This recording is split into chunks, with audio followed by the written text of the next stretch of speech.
스승의 은혜는 하늘 같다는 말이 있습니다. 하지만 그 하늘을 향해 주먹을 뻗은 제자가 있습니다. 대한민국 격투기의 상징인 스턴권 김동현, 그리고 그가 한때 자신의 후계자라 믿었던 황인수. 피보다 진했던 그들의 의리는 어째서 진흙탕 싸움보다 못한 막장 드라마로 변질되었을까요? 은퇴한 전설을 링 위로 끌어내려 했던 잔혹한 콜아웃, 그리고 스승을 형이라 고쳐 부르며 과거를 지우려 했던 한 남자의 이야기. 오늘은 그 배신의 연대기를 추적합니다. 2025년 12월인 지금 시점에서 되돌아봐도 2년 전 황인수가 김동현에게 던진 콜아웃은 단순한 대결 신청이 아니었습니다. 그것은 자신을 키워준 뿌리에 대한 부정이었으며 격투기라는 스포츠가 지켜야 할 최소한의 선을 넘은 행위였습니다. 대중들이 아직까지도 황인수에게 차가운 시선을 거두지 않는 진짜 이유, 그 뒤에는 우리가 미처 몰랐던 결정적인 오판과 배신감이 숨어 있습니다. 채널 구독과 좋아요 잊지 마시고 다음 소식과 이야기들도 놓치지 마세요. 이 비극적인 관계의 시작과 끝을 이해하려면 우리는 먼저 김동현이 황인수에게 어떤 존재였는지를 명확히 짚고 넘어가야 합니다. 황인수는 과거 팀 스턴권 소속으로 김동현이라는 거대한 우산 아래서 성장했습니다. 김동현은 단순한 체육관 관장이 아니었습니다. 그는 한국인 최초 UFC 진출, 세계 랭킹 6위라는 업적을 가진 모든 격투기 지망생들의 우상이자 살아있는 교과서였습니다. 황인수 역시 당시에는 김동현을 향한 존경심을 숨기지 않았고 김동현 또한 황인수의 재능을 아끼며 그를 살뜰히 챙겼습니다. 그 증거가 바로 과거 황인수를 둘러싼 논란 때 김동현이 보여준 태도입니다. 황인수가 시합에서 패배한 후 그의 주변 친구들이 일반인들을 상대로 협박과 욕설을 퍼부으며 사회적 물의를 일으킨 적이 있습니다. 여론은 들끓었고 황인수는 선수 생명이 위태로울 정도로 맹비난을 받았습니다. 그때 비난의 화살을 대신 맞으며 앞에 나선 것이 바로 김동현이었습니다. 김동현은 인수 친구들의 행동이 도움이 되지 않아 많이 혼냈다 라며 사태를 수습했고 제자를 내치기보다는 끌어안으며 보호막이 되어주었습니다. 스승이 아니면 할 수 없는 행동이었습니다. 하지만 이 견고했던 관계는 김동현의 환경 변화와 함께 균열이 생기기 시작합니다. 2019년을 기점으로 김동현은 방송 활동과 가정에 집중하며 사실상 현역에서 물러났습니다. 그는 SNS를 통해 더 이상 현역 경기를 치르기 어렵다. 이것이 은퇴라면 은퇴가 맞다. 라고 팬들에게 솔직하게 고백했습니다. 자연스럽게 체육관 지도 시간은 줄어들었고 김동현은 조남진 관장과 분업하여 팀을 운영했습니다.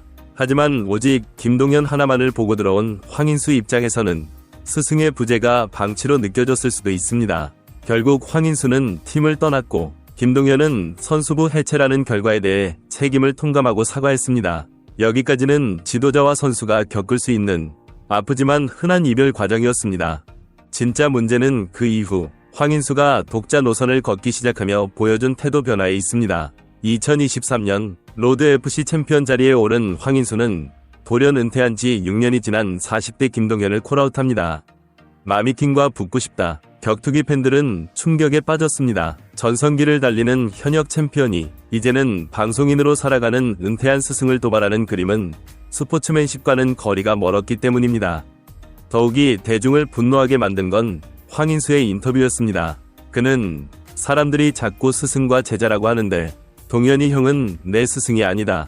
원래부터 형동생 하는 사이였다. 라고 말하며 과거의 사제관계를 전면 부정했습니다. 이는 명백한 자기모순이었습니다. 과거 황인수 본인이 유튜브 댓글과 SNS에서 김동현을 존경하는 스승님이라고 불렀던 기록들이 버젓이 남아있었기 때문입니다. 필요할 때는 스승이라 부르고 싸우고 싶을 때는 그저 아는 형이라 격하하는 그의 태도에서 대중은 배신이라는 두 글자를 떠올릴 수밖에 없었습니다. 또한 이 콜아웃은 비겁하다는 비판을 피할 수 없었습니다. 당시 같은 체급의 강자 윤태영 선수가 황인수에게 도전장을 내밀었을 때는 무시로 일관하더니 뜬금없이 은퇴한 선배를 지목했기 때문입니다. 서구권 MMA에서도 한솥밥을 먹었던 스승이나 선배에게 도발하는 것은 금기시됩니다. 하물며 예의와 도리를 중시하는 한국 정서상 자신을 보호해줬던 스승을 향해 주먹을 겨누는 행위는 폐륜적인 도발로 받아들여졌습니다. 황인수는 아마도 김동현이라는 거물과의 매치업을 통해 자신의 주가를 올리고 싶었을 것입니다. 하지만 이 수는 최악의 자충수가 되었습니다. 오히려 격투기 팬들 사이에서는 지금부터도 김동현이 이길 것이라는 여론이 들불처럼 번졌습니다. 김동현은 은퇴 후에도 철인 3종 경기를 완주할 만큼 괴물 같은 체력을 유지하고 있으며 그래플링 실력은 여전히 탈인간급으로 평가받습니다. 반면 황인수는 고질적인 체력 저하와 그래플링 약점을 가지고 있기에 김동현의 매미 지옥을 견디지 못할 것이라는 분석이 지배적이었습니다. 자신이 진짜 스승이라 칭했던 팀메드 양성훈 감독에게 돌아갔다가도 챔피언이 되자마자 다시 팀을 나오는 등 일관성 없는 그의 행보는 김동현 사태와 맞물려 그의 진정성을 의심하게 만들었습니다. 결국 황인수의 콜아웃은 용기 있는 도전이 아니라 은혜를 잊은 자의 무리한 노이즈 마케팅으로 낙인 찍히고 말았습니다. 김동현은 이에 대해 철저한 무대응으로 일관했습니다. 그것은 두려움이 아니었습니다. 더 이상 섞일 이유가 없는 사람에 대한 가장 점잖고도 무서운 손절의 방식이었습니다. 당시 격투기 커뮤니티의 여론을 한 단어로 요약하자면 배신감이었습니다. 한국 사회, 특히 체육계에서 스승과 제자의 관계는 부모와 자식의 관계만큼이나 엄격하고 신성시됩니다.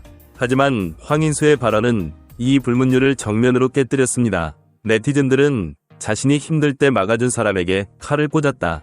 기본적인 인성조차 갖추지 못한 챔피언은 필요 없다며 격한 분노를 토해냈습니다.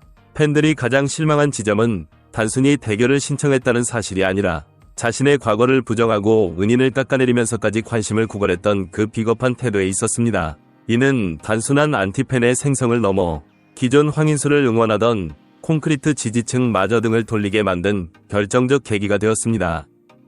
결국 이 사건은 황인수라는 선수의 커리어에 씻을 수 없는 오점을 남겼습니다. 승패를 떠나 그는 민심이라는 가장 큰 무기를 잃어버렸습니다. 2025년인 현재까지도 그의 경기 영상이나 기사에는 실력에 대한 칭찬보다 인성에 대한 비판이 주를 이룹니다.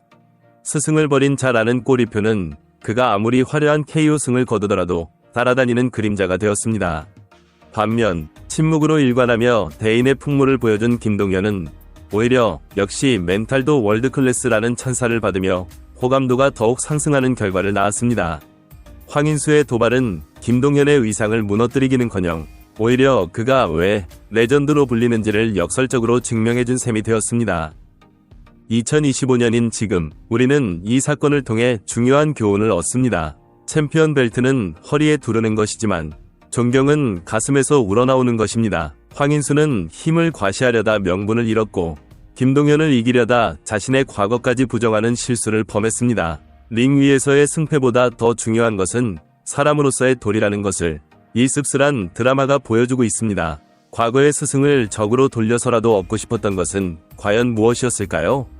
지금까지 비트 MMA였습니다. 여러분의 생각은 댓글로 남겨주세요.